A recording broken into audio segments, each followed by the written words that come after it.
Hi everybody, Stefan Molyneux from Freedom Main Radio. Hope you're doing well. Oh, it's been a while since we've disassembled somebody's prose in an article. Let's get to it, shall we? Don't feed the trolls and other advice for dealing with libertarians. I like it when they poison the well in the title. That means that you don't actually have to bring any argument because you see libertarians are trolls. I'm trying to think of libertarians who've started wars. Nope. Libertarians who are really keen on the war on drugs, that would be none. Libertarians who help indoctrinate children through public school and support of it would be zero. But hey, we're just trolls. Isn't that lovely? This is by Emmett Horenson, and he starts, with its 5 syllables, iambic stress, and 3 open vowels, there's something so satisfying about saying libertarian. Sort of reminds me of the beginning of Lolita by Nabokov, where he talks about how your tongue marches to the front of your mouth from the back by saying la, lo, lolita. Right, you go. And you notice it does actually step to the front of your mouth when you say it. He says, it's a beautiful word, elegant and old school with phonetic roots like quill-penned pamphleteers. Its terpsichorean click of complicated consonants rolls off the tongue like that sentence does too. Like a jackhammer to the forehead. Its terpsichorean click of complicated consonants rolls off the tongue with gratifying ease, and a stoic sense of moral certitude is almost palpable in the sound. It carries the ring of anachronistic heroism better suited to the hills of Port-au-Prince or revolutionary Spain than here or now. Well, that's quite a haiku. Clearly he's been storing up syllables like nuts for the winter. And shitting them all out in his first paragraph. Okay, so no arguments yet, no particular definitions. And then we move to the next paragraph, shall we? Let's. No wonder it appeals so steadily to precocious teenage malcontents. According to FreedomWorks, libertarianism is undergoing a renaissance in this country, and one hardly has to look further than Policy Mike's comment section or the U.S. Senate to confirm as much? What? Are you kidding me? Do you really find an excess of small government in the U.S. Senate? Wow, God, I can't wait to read the rest of this. Oh, this is delicious. All right, it forces a question we on the left have been asking ourselves for a long time now. Must we take these people seriously? Well, you could take thinking seriously. I mean, I know you're a playwright and all, but you could take thinking seriously as opposed to just, well, it's a snarky word and only teenagers who have bad skin like it, so victory over Socrates, say I. There's a temptation to say no. I was a teenage libertarian myself, and it's tempting to believe that all libertarians fit the profile I did. Rebels without causes, standing up in civics class and shouting, both parties are the same, in a bid for cheap applause. Look, I mean, in all seriousness, you may have moral, legal, ethical, empirical, and rational problems with libertarianism, but it is a pretty serious school of thought. It is deeply rooted in Western history and Western culture. The struggle to contain the ever-growing tendency of state power to increase without limit has been a fundamental aspect of Western thought for about 2,500 years. The Constitution was really the most strenuous attempt to bind down the government in the chains of restraint, which failed catastrophically, but it is a very serious school of thought. Lots of people have won Nobel Prizes, lots of people have written significant works, heavily footnoted and annotated, lots of professors have focused on this very issue of how we keep government power from growing and from serving economic and special interests all the way from the military-industrial complex through to public and private sector unions, through corporations, through the poor who've become increasingly dependent on government handouts. There is an unholy, I wish we could just get it down to a trinity, an unholy Googleplexinity of people who want to rent, seek, or profit from the state, and attempting to restrain that inevitable progress of state power is very serious business. And so saying that libertarians shout both parties are the same in a bid for cheap applause is actually what you're doing. You know, people on the left, my God, can you look up the term projection? I mean, just for once, in your self-satisfied, pompous, twisting yourself into a Houdini-style pretzel to give yourself a pat in the back for your moral power lives. Can you just look up what projection means? Because you're complaining that libertarians are snarky and immature, rebels without causes, and bidding for cheap applause. When you denigrate a system of thought that is actually quite rigorous and quite detailed, and has as one of its many empirical supports, say, the Industrial Revolution and the revolutions in China and the revolutions in India, which have dragged literally hundreds of millions of people. Let me say this once more, because people on the left seem to think that it is only Barack Obama, his magic pen, the printing press of the Fed, and the magical force of foreign policy, or the ability to transfer money from poor people in rich countries to rich people in poor countries, that's the only way you can help the poor. Well, you help the poor by getting out of the way. You help the poor by stopping corporations and governments from using licenses and taxes and regulations and all this kind of stuff to keep the poor out of competing with the rich. The poor are really good at competing with the rich. Poor are often very smart. Poor have lower requirements for what it is they need to live on. They don't have to pay for 3 cars and a house in the Hamptons, so they can accept lower wages.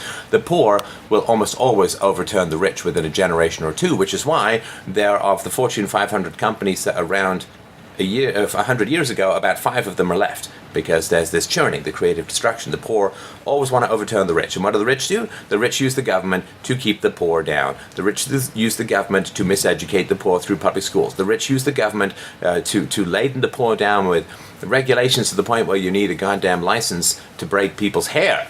And this is what the rich continually do. So those of us who said less government equals more opportunities for the poor, less interference in free trade means more wealth for the poor, we're the ones who actually can wear the goddamn medal of having helped hundreds of millions of people, out of poverty into the middle class. 50,000 a month in India are going into the middle class. All right, so take your smug, self-satisfied syllables and shove them up your thesaurus, okay? Because we've actually been out there helping the poor by advocating for the free market. I don't see what you have been doing other than taking money from the government to write plays that I'm sure nobody comes to see. There is a temptation, he writes on, to believe that, like me, they've simply fallen into the unavoidable trap of arrogant adolescence, and that soon enough they will put down the F.A. Hayek, meet some people with diverse and difficult backgrounds, and allow their brain to progress to a point where it's capable of feeling things like empathy. Again, this is not any kind of argument. This is just, it's like what someone said about waiters in Paris, that they serve you like they're peeing on you from a great height. And this is what you're doing. You're just creating a whole bunch of snarky, empty, stupid nonsense and not engaging with any of the arguments. And my God, do you really think that being on the left and being an intellectual is a challenge? I mean, are you seriously making that case? Being on the left and being an intellectual, particularly on the arts, is a mind-grindingly boring cliche. You understand that you are a cliche. Oh, you're on the left. Ooh, you write plays. Ooh, you're down on libertarians for reasons that you cannot articulate in any rational or empirical way. You are a cliche. You are a boring hipster who's desperate to break onto Broadway and make some money while denigrating the free market because people don't want what you gotta sell. I doubt that, not at all. Oh, and things like empathy? Oh, my friend, the free market has done more for the poor than any of your articles will ever do. This is just a fact. The free market has done more for the poor than all your articles will ever do. And you complain that libertarians lack empathy? What we actually care about are things that work in terms of helping the poor, right? Not smug, moral self-congratulation, not snarky, bitchy little essays, not anti-capitalist plays like Mother Courage and Her Children ripoffs. We actually care about what works and what actually does help the poor. And what helps the poor is getting governments and corporations and guns and regulations and violence and coercion and jails and laws out of the way of the poor so that they can undercut the economic superiority of the rich.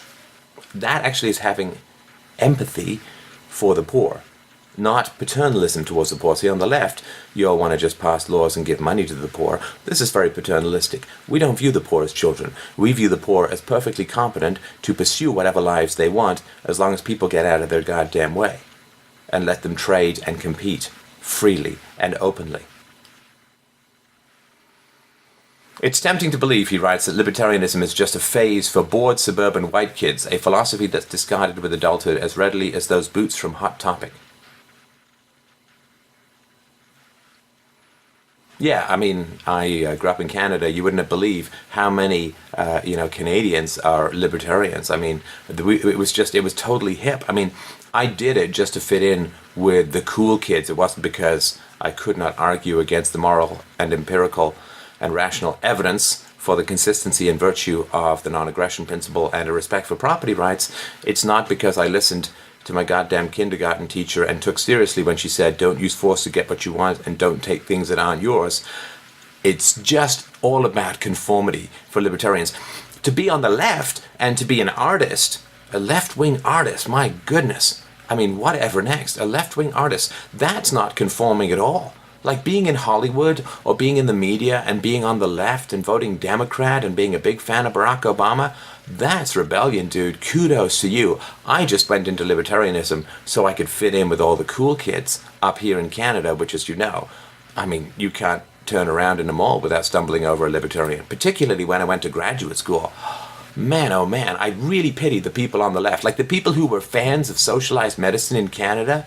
I mean, we just spat on those people.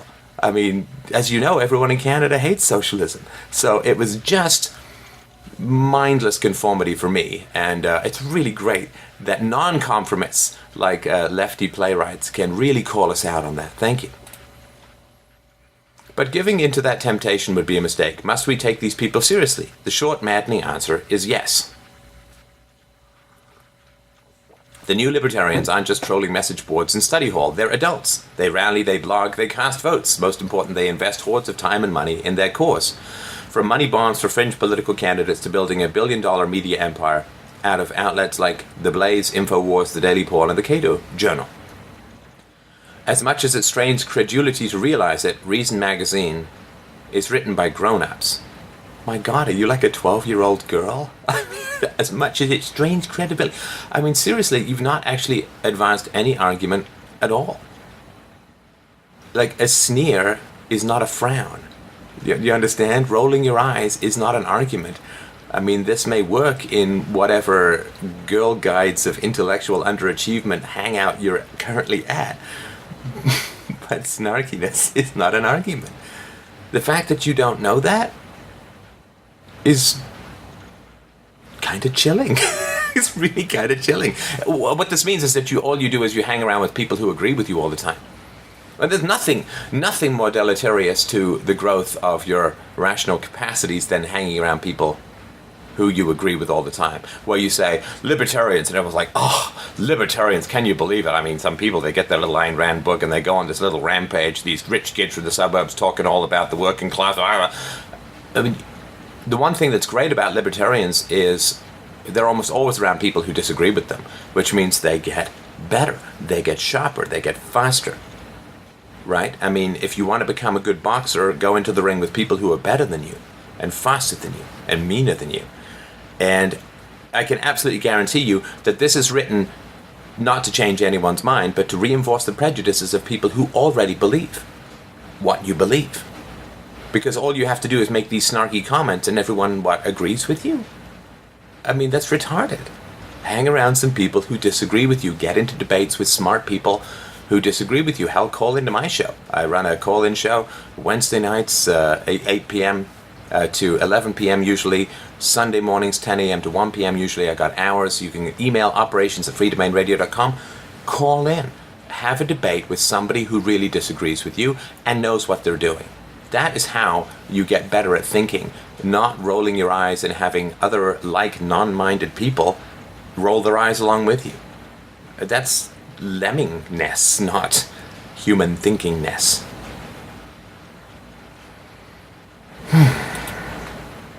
They have influence, and whether or not we take them seriously, they are absolutely serious. That isn't to say we have to take their ideas seriously, because frankly their ideas are not serious. From a fear of fiat currency that demonstrates a basic inability to read a comparative CPI stability chart, to positions on wage productivity and social welfare that suggest they haven't looked outside since the Battle of Blair Mountain, libertarian, quote, arguments are made in bad faith. Oh! Made in bad faith. That's... wow. That's a move no libertarian, no thinker, no philosopher has ever seen before. I mean, I always feel ridiculous when stuff like this comes, because I've been studying philosophy for 30 years on how to refine my arguments and really go against my desire, the confirmation bias that we all have and that kind of stuff. And to find the flaws in other people's arguments can sometimes be a very challenging topic. Particularly, we all got this propaganda going on our head from public school, so you really got to swim against the current, even within yourself, when you have the momentum of historical propaganda at your back. And I didn't realize that I spent like 30,000 hours, or probably 40,000 hours by now, and 30 years studying philosophy privately, in conversation with friends and family, in 3 different Ivy League universities across Canada, in a show that I've been running where I have like 2,500 shows, and the hundreds of experts that I've interviewed, in the dozens of debates with highly intelligent lawyers and academics that I've engaged in. I didn't realize, in hindsight, it seems so obvious, and I feel so ridiculous. I didn't realize that I could just say arguments, like with air quotes, and then say that they're made in bad faith. Wow. Do I feel stupid? Libertarian arguments are made in bad faith, predicated on long discredited economic theories repeated ad nauseum and couched in an insufferably smug, prep school sort of condescension. At least the more traditional right has the decency to be openly anti-intellectual. Are you saying that conservatives are anti-intellectual? Because that's just simply not true at all. Some amazing scholars have come out of the conservative tradition, and I find in general it is the media and the left and the artists on the left. Like, when was the last time you saw any kind of Socratic dialogue in any kind of movie or play written by a lefty? That wasn't just socialist or communist propaganda. When was it that you last saw somebody portrayed in the leftist media, which is to say the media is almost all leftist, when was it that you last saw a libertarian or a conservative or somebody on the right win an argument, or at least hold their own in an argument? No, it's all engineered to make the lefties look good and to make the righties look bad. That's ridiculously anti-intellectual. That's just slander and very boring propaganda, right? And so, at least the more traditional right has the decency to be openly anti-intellectual. I think that's just complete nonsense. Any traction they've achieved has little to do with these ideas and much to do with their almost admirably schizophrenic capacity to adapt to the latest political fad. Libertarian rhetoric comes in flavors ranging from Tea Party to Occupy Wall Street, depending on who they're trying to con that day. This is all ingredients in a bag. You may think you've made a meal or a cake, but you've just got a bunch of crap in a bag, and you're trying to get people to eat it. I guess if you've never tasted anything better, it might taste okay, but attempts to extend them credibility inevitably backfire. Having been on both sides of the divide, I can say it's vastly more tiresome to feed the trolls than to be one of them, and no sane person has the endurance to run all the way down the rabbit hole. Okay. I'll go a little faster here because I'm really hoping that there's an idea or two here. So, what do we do? If we're going to say that libertarians are a serious political force without serious ideas, it seems that we are at least obligated to make sense of them. No, I don't think that's how thinking works. In fact, I'm quite sure that's not how thinking works. If there's a serious political force without serious ideas, and again, I don't really know what serious ideas are. I mean, what is serious science? Is that different from like science with a clown nose on, or in a rainbow wig, or in a fun house, or on Jupiter in a clown suit? I don't know. What are serious ideas? Ideas are valid or invalid. They conform to reason and evidence, or they don't. So you could say a serious political force with incorrect ideas, or invalid ideas, or ideas denied by empiricism or whatever. But serious ideas, what does that mean? Ideas you take seriously? Well, the Ku Klux Klan takes racism seriously. Are they a serious, when they were the powerful offshoot of the Democratic Party in the 1920s, were they a serious political force with serious ideas? I mean, they took their ideas very seriously. They burnt crosses on people's lawns. They ran people out of town. They lynched people. They were very serious about it. What is serious? What the hell does that even mean, to say something is, your scientific theory is serious? 2 and 2 make 5 is serious. The Earth is banana-shaped. Well, that actually is quite serious. It seems that we're at least obligated to make sense of them. No, you're obligated, if you want to engage ideas, you're obligated to either confirm or reject them based on reason and evidence, not based on your capacity to whip up a souffle of snark and spread it over some intelligent people as they're trying to get some work done. While any libertarians reading this are busy readying their fingers for a good howl in the comments section, God forbid anybody take the same dismissive tone with them that they've been taking with the sheeple since AP government class. Okay, so he's concerned that libertarians are sensitive to being dismissed, that what bothers libertarians... My God, I mean, I don't know how to... I mean, I feel I need to have like a bunny here and a little pet frog here to explain this to you. Libertarians, we're not really bothered by people who are dismissive of us. In fact, we'd love to be dismissed. I personally would love to be dismissed. Want to pay your taxes? No. I dismiss you. You're not, no, don't bother me.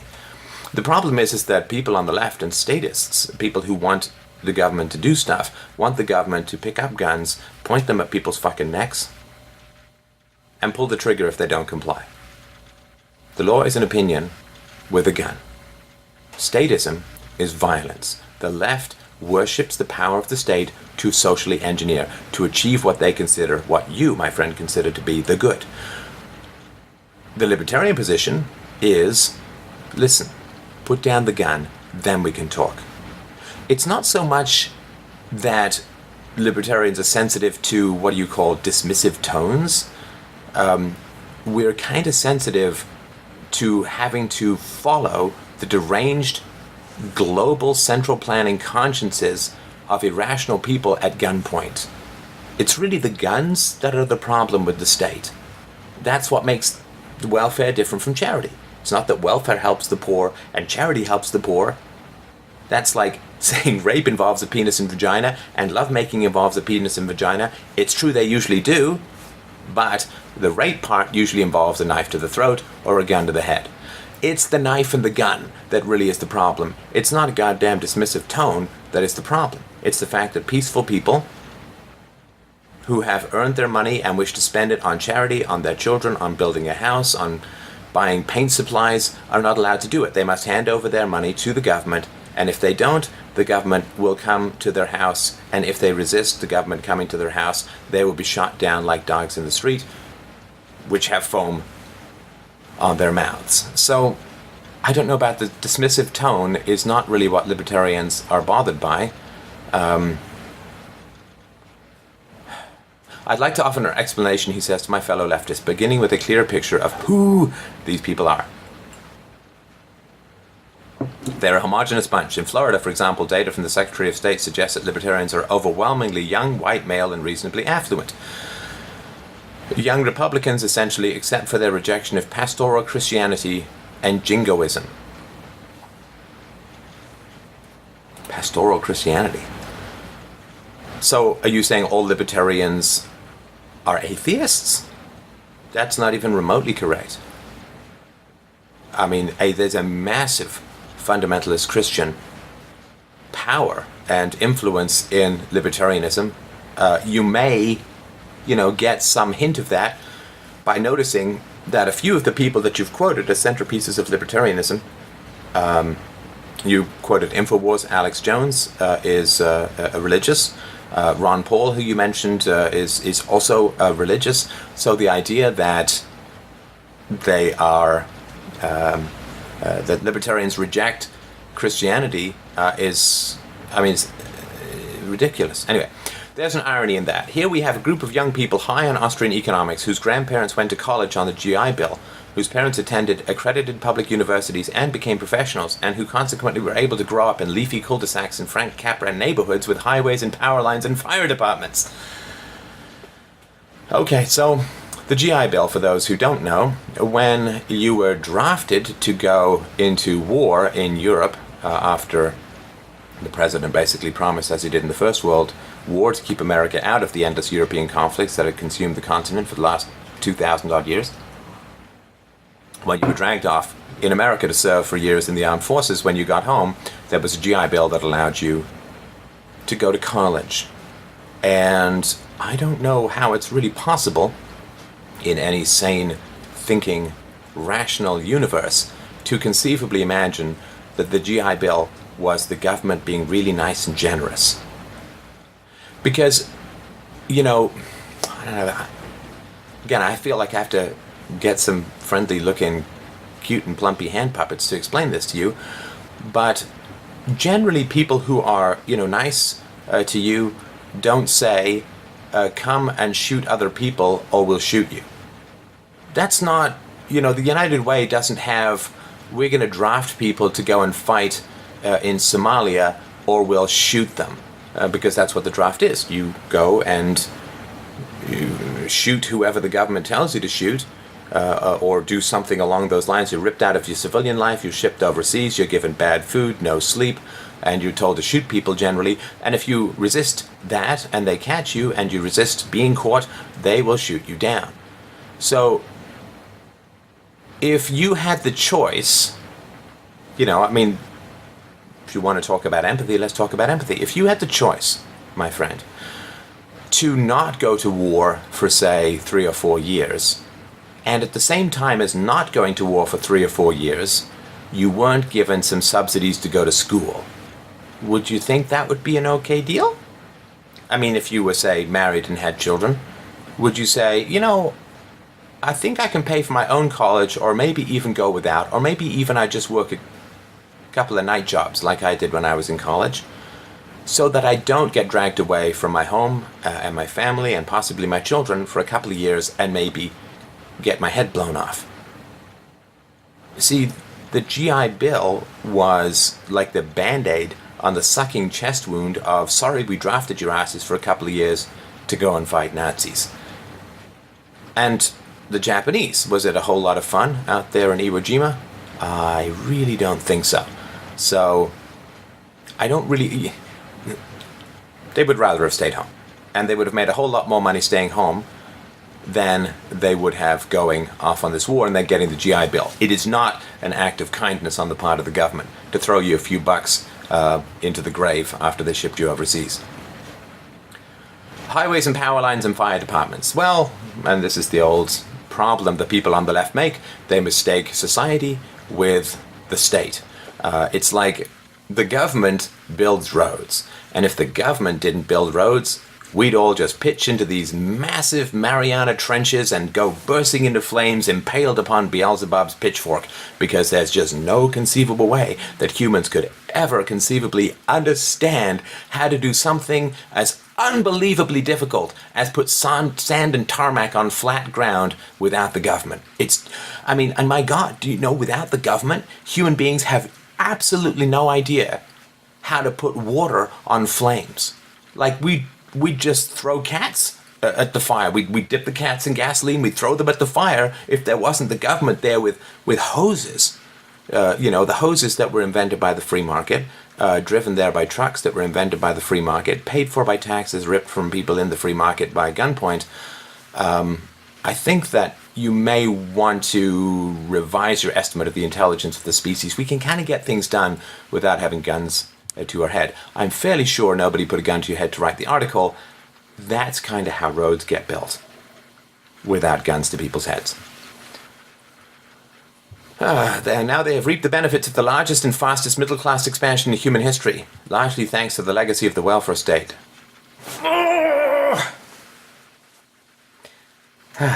I'm sorry, I have to push these little Klingon veins of network-style head explosions. I had a question for you, if you don't mind.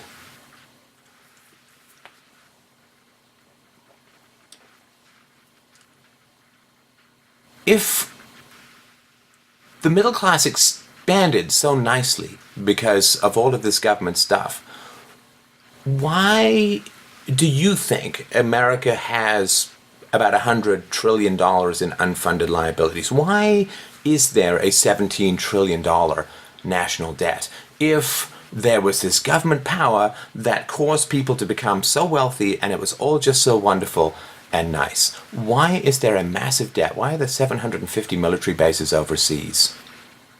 Why? Because it was all built on debt. Massive expansion of the middle class, my ass. Well, my ass is expanding in a middle-aged kind of way, but that's a different matter. I mean, my God, man, do you even think? Do you even think, bro? Oh, I think we know the answer. Look, I mean, you can get a middle class. Yeah, it's pretty easy. I mean, all you have to do is sell off the unborn to Chinese banksters and bingo, bango, bombo, you've got your middle class. Like, you can live pretty well if you quit your job and run up your credit cards. And then you say, well, why do I need to work? Got this a magic card. A magic card called the government. Well, you know, Visa and math kind of have a way of, you know, backflapping you in the face. And so does statism and the endless predation on the unborn known as national debts, which I guess the boomers are kind of happy about because they got a whole bunch of government services without having to pay for them. But those of us who inherited the debt, not quite as satisfied with how this lovely middle class expanded so nicely. They have the luxury of loitering on the internet and crying fascism every time their state adjusts the tax rate, because liberty.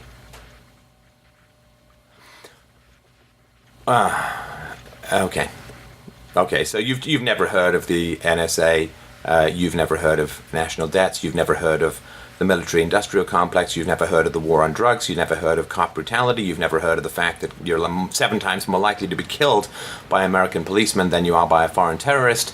So it's just adjusting the tax rate. Yeah, that's it. That's fascism. When you go from 42 to 42.5% fascism, yeah, that's fascism. It's not the 42, it's the 0.5 adjustment that's the problem. Please talk to some people who call me. But paradoxical as this is, it offers the explanation we're looking for. The new libertarians are just the latest example of good old privilege blindness, this time towards state largesse in general. See, the moment you say state largesse, as if the state is giving people money, the state has no capacity for generosity. The state has no money. I mean, if you don't understand that, what are you doing talking about government? I mean, you're like somebody talking about healthcare who thinks that human beings are filled with Klingon blood and riverboats. I mean, you're making no sense at all. There's no such thing as state largesse. The government doesn't provide anything. It has no money. It can print, it can borrow, and it can steal through taxation. It has no money. It's an agency of violence, counterfeiting, and enslavement. In that, when children are born, say $200,000 in debt, yeah, kind of enslaved. Right? That used to be called debtor's prison. Now it's called being born. So, we are blind towards state largesse in general. Libertarians sit on top of a world built by public welfare, kept safe by government from the squalor and violence of earlier times. Oh, yes! Kept safe by government. So the government that takes half of your property is only trying to protect your property. The government that starts wars and provokes blowback from foreign terrorists is just trying to protect your property. The government that puts your children into debt and into shitty schools is just trying to protect your children. The government where there's bullying and violence and school shootings and metal detectors in schools built by the same people who build prisons, not even metaphorically, they're just there to protect you, you see. And the funny thing is that most libertarians want a small government, a government that actually does protect property, a government of police, military, and law courts. And so everything you're talking about is what most libertarians would actually agree with. Debt is not wealth, my friend. The government has nothing to spend. Everything, read Nietzsche, everything the government has, it is stolen. You cannot steal your way into wealth as a society. You cannot borrow your way into prosperity. You cannot print your way into, you cannot money print your way into prosperity. Libertarians sit on top of a world built by public welfare, blah, blah, blah. Among the many benefits they enjoy is the luxury of ignoring that fact and believing their lot has come to them through merit alone. Yes! Yes, it's true that a lot of people who are in the world, in the West, are in the world because, or are successful in the world in part because the government educated them. Absolutely. I fully accept and understand that. So what? I mean, that's completely irrelevant. Look, if I kidnap you, and let's say that you're fat, and I kidnap you, and I lock you in my basement, and I come down there with 3 Rottweilers and a shotgun, and I say, I'm going to release these Rottweilers to chew your legs off, and then I'm going to shoot you in the heart if you don't run on that treadmill for 45 minutes every 5 hours.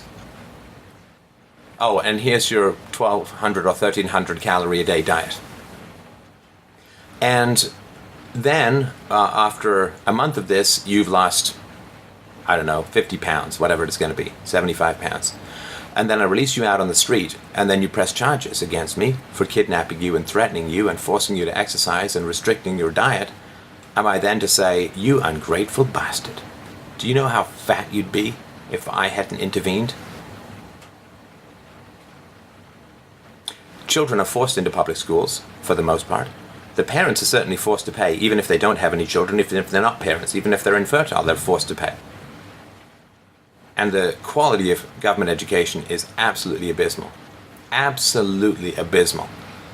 So the idea that we owe something back from the people who kidnapped our youths is insulting on so many levels. That the idea of you lecturing libertarians on empathy is like me lecturing you on the best way to cultivate your mohawk. But as long as we allow the privileged to ignore the origin of their advantages, libertarianism will continue to grow in scope and seriousness. This means more gridlock, more shutdown, and financial hostage-taking. Right. So trying to get taxes reduced is financial hostage-taking, but printing money, stealing from the poor, printing money to pay for wars, and running up debts and unfunded liabilities to the tune of hundreds of thousands of dollars of debt every time you fall out of your mama's hoo-hoo, that's not financial hostage-taking. Got it. More one-sided compromises and more cuts to vital services. All the ugly things that come with that lovely-sounding word. I mean, my God, I mean, the American income tax doesn't go to pay for any damn services. It goes to pay debt. It goes to service debt. It goes to pay interest on debt. It doesn't even go to pay off the goddamn principal. That's all debt. That's where your supposed wealth came from. Debt! So how do we dislodge them? I don't know. It won't be easy. Any social justice warrior will tell you that the privileged classes do not surrender what they have without a fight, and fighting is easier when you've already got the spoils. What?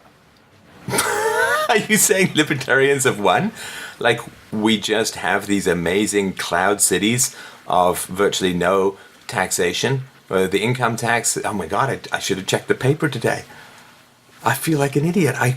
You just don't check I didn't realize the income tax had been repealed. I didn't realize that schools have been left to the parents and the teachers in the community. I didn't realize that the welfare state was now reliant upon voluntary charity, which is much more effective to the poor. I didn't realize that regulations and legal requirements and barriers to starting businesses and competing with the rich had all been repealed. My God. What a great day it's been. I can't even believe I'm reading this. I should be out there celebrating. If we simply let them win, these fanatics might learn the hard way how reliant they are on the state, possibly after they contract E. coli from uninspected beef. Yeah, because the FDA hasn't killed 5 million people by denying life-saving medications available throughout Europe and other places in the world to Americans desperate to get cures from illnesses. Yeah, because, and also, I mean, by God, you know, if the government wasn't there, then consumers would just love to eat E. coli laden beef. Because that's what happened before. Don't you remember before the government came along? I mean, what killed people was just restaurants didn't care. You know, they could never get sued. They could never drive away business. They never got any bad publicity from killing people. So, yeah, I mean, people, you know, we were just retarded. We were living in caves. The government came along, you know, like this massive obelisk from 2001, and then taught us everything that we needed to know, because without the government, you know, we're all just completely retarded. That would be a lovely irony to watch. Wow. So you would love to watch people get E. coli from uninspected beef. That is how you teach us libertarians about empathy, right? Because you'd love to watch people get sick and possibly die from infected beef. And that is the delicious, deep Christ-like well of your empathy towards your fellow man. But better that we figure out how to act now before they permanently bite off the hand that feeds them caviar. That hand is ours after all, and holds up each of us as well. So now the government is feeding us caviar. Okay, hang on a sec. Let me see if I can understand this. So the government gives libertarians caviar and they're ungrateful. Wow. What parents you must have had.